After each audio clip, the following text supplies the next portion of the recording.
kalau kita menggoreng itu apinya terlalu besar, gosong di luar, dalam masih setengah matang. Masih basah. Iya. Ya, langsung kita balik. Ya. Wih, warnanya itu langsung lapar.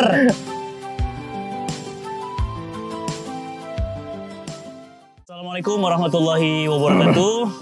Alhamdulillah, Masya Allah, ini hari yang luar biasa bagi kita di bulan Ramadan, bulan yang penuh berkah, bulan yang setiap orang sangat menginginkan kehadirannya.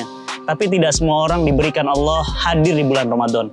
Teman-teman semuanya, spesial kata WFK di bulan Ramadan, pingin ngasih menu, bukan sembarang menu, tapi menu dari pakar masak yang Masya Allah, cita rasanya semua sama standarnya, dan filosofinya luar biasa. Dan hebatnya lagi, menu ini bukan sembarang menu.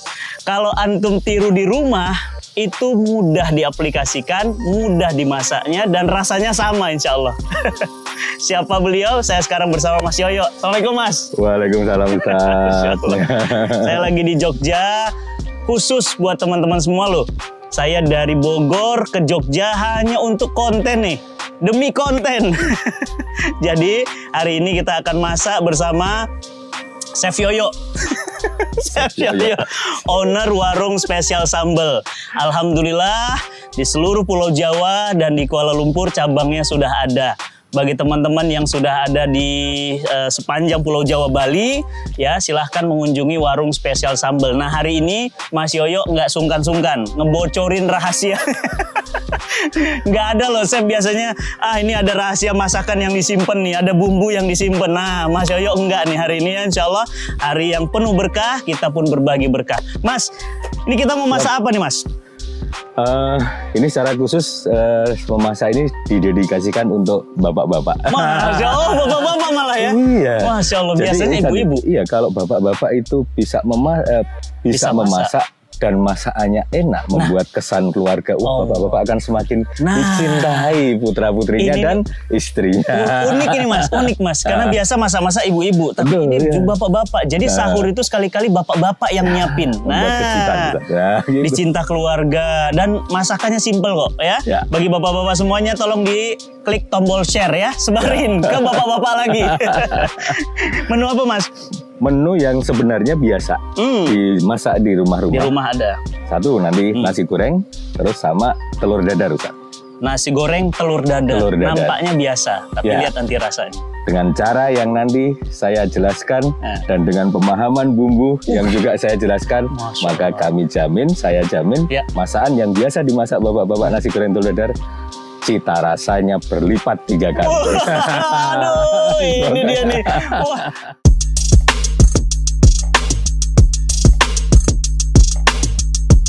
Oke, Zat. Saya akan mulai dulu. Sekarang pertama telur kita pakai telur yang biasa saja ya. Terus kemudian rasanya juga telur biasa. Mudah didapat, semuanya suka. Ya, coba.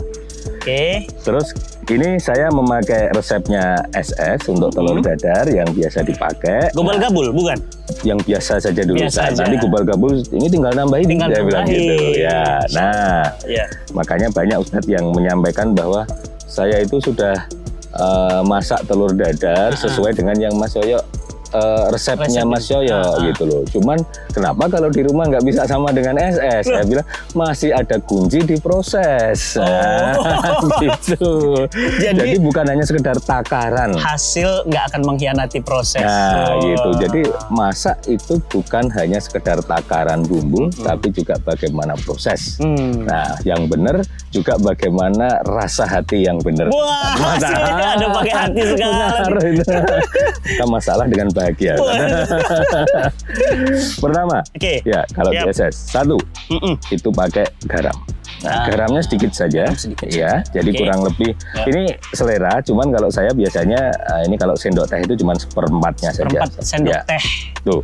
Terus berikutnya, kalau saya masak dari dulu itu saya tetap pakai micin cuma sedikit saja ujung.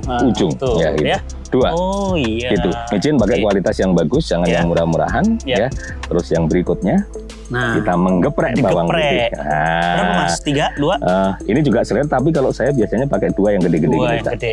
Untuk 1 bibir bawang, untuk 1 butir telur agak halus. Itu ini nanti akan menggenjot gurihnya telur dadar. Nah, Pak bosku lah masak. Nih.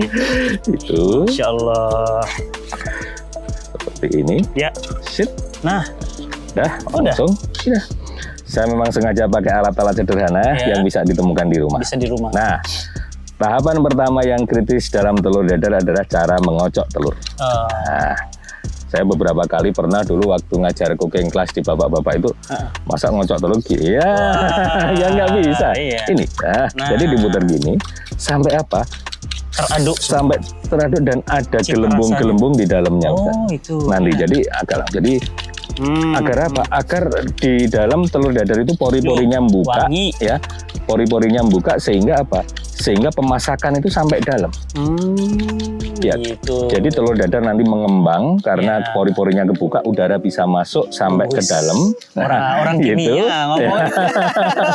Terus yang lainnya lagi bumbu pemasakan itu juga bisa sampai ke dalam. Oke. Nah itu jadi betul-betul dipastikan. Siap. Ini tahapan kritis dalam membuat telur dadar. Yang pertama adalah mengocok dalam proses mengocoknya. Nah, pakai garpu pun juga bisa. Nah, kira-kira sampai. Nah, terus cara mengocoknya bukan diputer, ya, tapi kayak di gitu. Kayak ya. Terus, berikutnya. Mas, mulai masak dari zaman siapa, Mas? Ikut ibu atau? Saya memasak serius itu mulai SMA kelas 1. Dari SMA kelas 1. Jadi dulu kalau ada acara-acara di sekolah gitu, ulang tahun sekolah itu mesti Emang suka siapa? Sama nenek apa sama siapa nongkrong di dapur? Dulu nenek. Oh, tuh. Jadi waktu SD, Bapak Ibu kan guru saat ngajar. Kan dulu kalau SD kan sekolah pulang jam 10. Nah, kalau Bapak Ibu itu kan pulangnya siang. Karena guru. Nah, karena guru, pulang jam 10 biasanya nemenin nenek di dapur. Masya Allah. Gitu, Ustaz. Ini berkah ilmu nenek. Masya Allah. Ya. Ya, nah. Kita nyalakan kompor. Nah, pengapian ini penting. Cuman saya nggak terlihat ya apinya. Pengapian ini penting. Kalau kita itu belum expert memasak atau pemula, bahkan di SS pun itu penerapan api, Ustadz, ya. Penerapan api dalam menggoreng itu api sedang dan api kecil, tidak pernah pakai api besar. Kenapa? Kalau kita menggoreng itu apinya terlalu besar, itu apa yang terjadi di gorengan? Gosong di luar, dalam masih setengah matang. Masih basah. Gitu. Jadi apinya cukup kecil saja. Kecil atau sedang, tergantung. Sebaiknya biru, gitu. Karena kalau biru lebih irit bahan bakar, gitu, dan tingkat panasnya juga lebih tinggi. Oke, taruh di sini. Terus kemudian kita beri minyak goreng. Minyak goreng juga sedikit saja. Kalau minyak goreng agak banyak, Ustaz. Oh, malah agak banyak. Jadi rata itu biar nanti tidak lengket. Nah, Bapak-bapak tidak perlu minyak gorengnya yang baru, bukan yang udah hitam. Itu Mas, serem ngelihatnya. Masya Allah. Nah ini kalau di teflon kira-kira minyak gorengnya rata itu, menggenang tapi tidak terlalu tinggi, cuman ya. Kalau kita mau pakai topping bisa Mas, pakai kornet.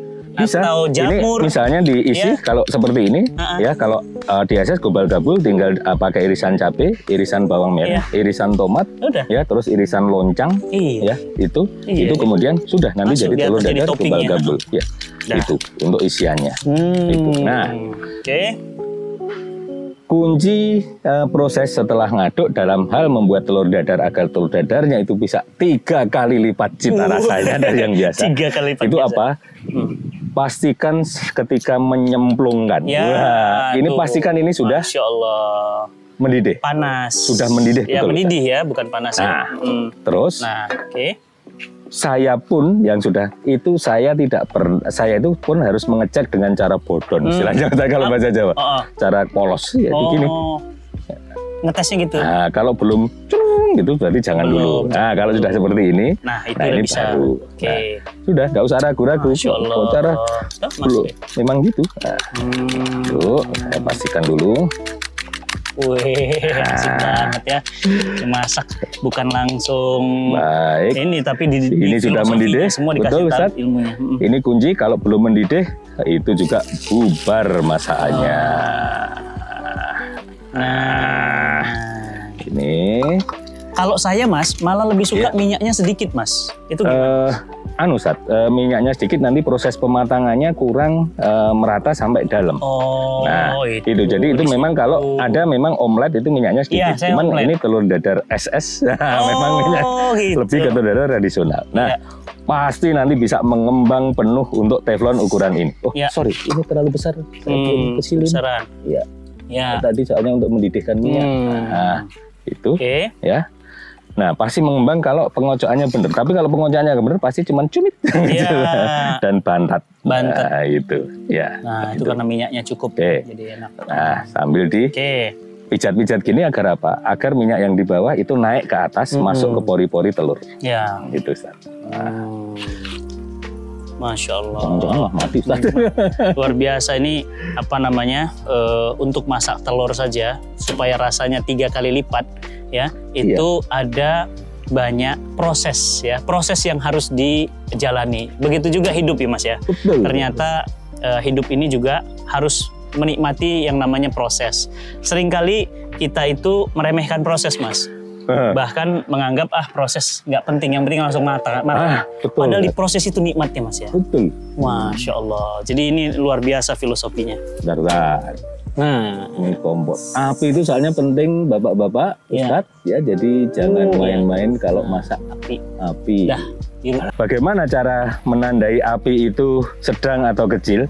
Api sedang itu api tidak sampai menjilat pantat. Oh. Ya, kalau api sampai kena pantat itu berarti api sudah besar. Ya, gitu. Ya. Jadi separuhnya saja. Gitu. Berikutnya langsung kita balik. Ya. Wih, warnanya itu langsung lapar. Aduh. Langsung lapar kita. Ini lah, kalau apinya tidak terlalu besar, maka nanti nah di pijat itu minyaknya biar masuk sampai ke dalam. Oh, itu fungsinya supaya minyak masuk. Jadi dalamnya nanti matang. Telur dadar kunci telur itu gurihnya muncul optimal. Justru itu kalau dia matang. Gitu. Ini sudah bisa dibalik. Nanti dilihat dulu, Ustaz. Oh, biarkan dulu. Ustaz, silahkan balik, Ustaz. Nanti dilihat kalau warnanya belum kayak gini, balik lagi aja. Oke. Wah, belum. Biarkan dulu. Ya, balik lagi. Wah, lapar. Ini warna yang paling bagus ini kan menarik, Ustaz. Ya, warnanya cakep. Warna kemasan katanya ya. Apinya tadi Mas? Api sedang itu dari pantat teflon itu hanya separuhnya saja. Itu jangan sampai kena pantat teflon. Iya. Berarti ini Mas tadi ya bisa dipakai kornet, bisa dipakai jamur atau apapun ya untuk jadi topping ya. Ya, yang penting betul-betul api jangan gede. Jangan gede. Gitu. Agar apa? Agar luarnya matang, dalamnya juga matang. Bukan luarnya gosong, dalamnya setengah matang. Kayaknya udah jadi nih Mas. Ya. Nah, udah mulai. Ya kan? Udah bisa ya? Sudah bisa itu, Ustaz. Terus, Mas? Ya. Terus gimana, Mas? Masukin piring? Belum. Belum. Ini soalnya biasa mensikat orang udah lapar di rumah, langsung makan aja. Kita tiriskan dulu minyaknya. Tiriskan. Ya. Nah, sudah. Ini nanti akan menjadi telur dadar dengan cita rasa 3 kali. Gitu. Telur dadarnya nih. Cakep ya. Oke, coba dicobain.